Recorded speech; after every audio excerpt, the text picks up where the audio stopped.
Smarties, today we are excited to bring you this sunshiny summary episode of Learn Smarter, the Educational Therapy Podcast.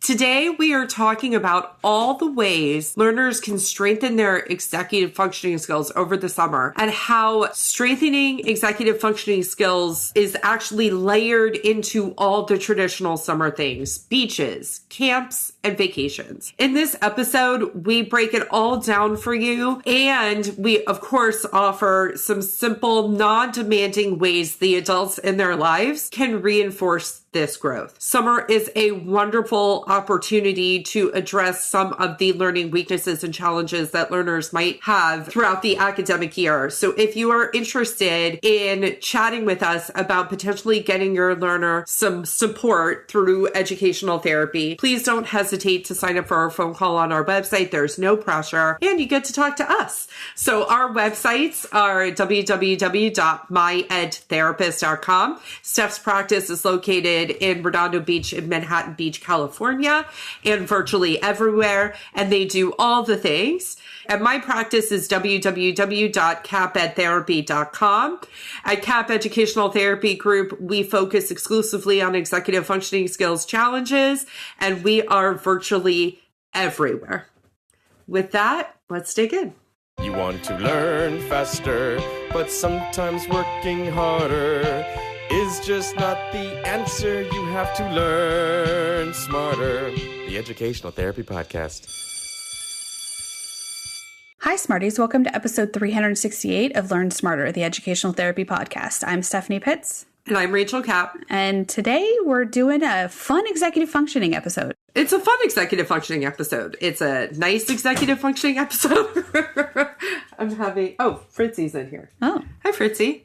Let's dig into all the summer things and sleepaway camp. And I know I came back more mature. Mm-hmm. There was marked growth that my parents could note, but the way they would always explain it to me was like, oh, you grew. Like, I physically was taller after being at camp, which is true because I would remember going home, things looked like slightly off perspective that I was used to. But what I'm sure they were really noticing was all the sort of executive functioning skills growth that had occurred from this opportunity to be independent and autonomous and sleep away from the home at camp. And so likewise, I have very good friends who have traveled a lot with their young daughters. And one of the things she has said to me, yes, it's so hard. It's really hard to do this kind of travel with kids, but the growth that they have that we both can observe is so incredible. It motivates them to continue doing it. And that growth really is those sort of executive functioning skill leaps that their kids are having. So we thought it would be a really good idea to have this episode about EF development during the everyday summering activities like beaching and camping and vacationing, and how it's not school. That's the most important thing, especially if you have a learner who really needs a break, but you don't want them to lose the growth and, backslide at all. This is one of those opportunities. Whatever your kid is doing over the summer, they're learning still. It doesn't look the same as a classroom, but this is an opportunity to really teach them and have them learn about what they're learning in a different way too. And so I think the importance about executive functioning that we need to remember is that we all use it all day, every day. Mm-hmm. And it's not just school. Exactly. Where kids are using it and learning it. And that's what they think. They think the only time you use executive functioning is, your homework and having a planner. And that is not true. And so the thing that we both wanted to talk about is that this is one of those opportunities. I think summer is one of the best learning experiences, no matter what it looks like, just socially, just so many benefits to not being at school. Of course, there's benefits to being at school, but there's benefits to having this change in routine, this change in surrounding, and a lot of opportunities that can be very meaningful. So let's just talk about executive functioning in the wild, so to speak. We're talking about, let's just go down them: planning and organization, time awareness, flexible thinking, impulse control, their working memory, emotional regulation, and task initiation and follow through. So let's just give some examples. Let's start with the beach. First of all, I'm at the beach. So Redondo Beach. So here's some examples. I'm only using the beach because I'm right here, but think about how this could be used in any other situation when you're going somewhere. Let's just talk about things that you need. You need to pack a bag for the things that you need. So you need to use your working memory and you need to plan. If you're going out in the sun, you need sunscreen. You need to delay your gratification and self-regulate to put it on before you go out in the sun. Things like towel sharing or making a sandcastle. It's perspective taking, problem solving, teamwork, taking swim breaks, or that you're going to leave in 15 minutes, right? When you're stopping an activity that a child really likes, telling them you're leaving in 15 minutes or 5 minutes or whatever, the time doesn't matter. It's helping them with their time estimation and with transitions. This can be applied to any outdoor, any activity where you're leaving the home, honestly, just using the beach as an example. Hey, Smarties, this is Rachel and Steph, and we are just popping in with a quick reminder. Did you know we offer coaching specifically for professionals who want to grow their educational practices and businesses? Whether you're just getting started, looking to streamline your systems, or you're ready to scale your business, we're here to help you build something that actually works for your life and for your clients. We have been in your shoes, Smarties, and we've helped tons of other professionals do exactly what you're trying to do without the burnout, without the guesswork, and with keeping your quality of life at the forefront. So if you've been thinking, I need support like this in my practice, or I'm starting my practice and I don't know where to start, and Rachel and Steph are people that I really think could help, this is your sign. Go to our website, Smarties. There's a few ways to connect with us. The fastest is going to be Rachel and Steph at LearnSmarterPodcast.com. You have the option of coaching with both of us. I'll be honest, most people pick one of us to do whoever you feel more connected to. You can also go to our individual websites, www.kappedtherapy.com. That's my website, or Steph's website, www.myedtherapist.com. We'd love to support you in building a business you actually love. And now, back to the episode. Okay, what else? What about going to camp, Rach? Oh, this is something that is near and dear to my heart. So I'm going to talk about it from the perspective of going to camp and not camping. Mm-hmm. Let me be clear. I was not sleeping on the floor. I'm not a person that wants to sleep in a tent. You're not outdoorsy. It's okay. Okay. So I'm just coming at it from that perspective that I'm thinking of it as sleepaway summer camp. It could be a day camp. It could totally be day camp, and these skills would totally overlap. So keeping track of your things, that's an organizational skill. Yeah, like your lunch even. If you're going to a day camp, you need to keep track of your lunch. If you're of a certain age, you need to plan your lunch. Do you have the things that you need in order to have a successful day at camp? Do you have lunch? Do you have a snack? Do you have a water bottle? Is there ice in the water bottle? Do you like it cold? Do you have any sports gear? Your sports gear. Do you have a towel? Do you have your bathing suit? Do you have your change of clothes after your bathing suit? We always talk about mom labor. Yeah. But mom labor is really an opportunity to speak out loud through all the different things that need to happen. And you can engage really young kids to sort of be a part of those sort of think aloud conversations.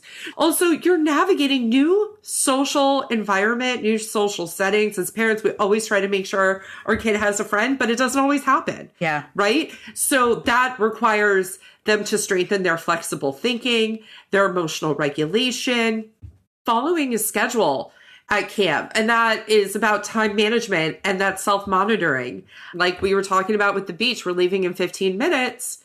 What can you possibly do in those 15 minutes? Because the group isn't going to wait for you. Right. And things even just of when you know that lunch is in a half an hour. So are you too hungry or can it wait? Or if you know lunch is in a half an hour and you're not hungry, which happens with a lot of kids, should you still have a snack because you know that later on you'll be hungry? Or even using the restroom, right? Since they're all moving around out and about, I'm thinking about my summer camp, there was planning that needed to happen because things weren't always stationary. You were moving around doing all sorts of different things. If you're up hiking during, an activity, a bathroom isn't right there, for instance. What else? Group games require turn taking, strategy, frustration tolerance to be stretched. There is a lot of group activities that happen in a summer camp setting. You're with your little pod of people. Yeah. And oftentimes there's challenges going on, and that requires the group being successful together, which is all those skills that get practiced when you're doing a group project or a group paper at school, but the pressure of it is totally off. So you can totally strengthen those skills over the summer. And don't forget the social skills. Like that the social skills of that. You know, I went to camp with kids that I never went to school with, and we only saw each other during the summer. Yeah. But they were my friends. Yeah. It's different. It's different than the intimacy. It's totally different. Some of my closest friends are my camp friends. One of them is texting me right now while we're trying to record this. Who has the same name as me? Who has the same name as you? Yeah. That's not confusing. Yeah. Which is why we refer to you in the home as ET stuff. Fair. What did we used to call you? CSUN stuff. CSUN stuff. Yeah. I did not like that. Yeah. You asked for a change and we obliged. Yeah, it's really confusing for my kids because I'll say auntie stuff and it could be referring to either one of you. So let's go ahead and talk about vacation. I love a vacation. We love a vacation. It's so different with kids, but I'm so glad we still do it as a family because the memories are awesome. Yeah, for sure. And it doesn't have to be an amount of time that this vacation is. It could be a day trip somewhere. We're not trying to say like, oh, you need to go on a week-long vacation. It could be a day, it could be a weekend, just somewhere that you have to plan. So things like helping with what you're going to do.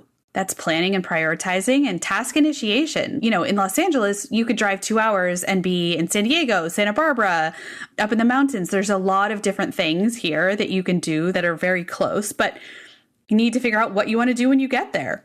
Then things like unexpected delays, i.e. traffic, or itinerary changes. And that's flexible thinking that a lot of kids struggle with.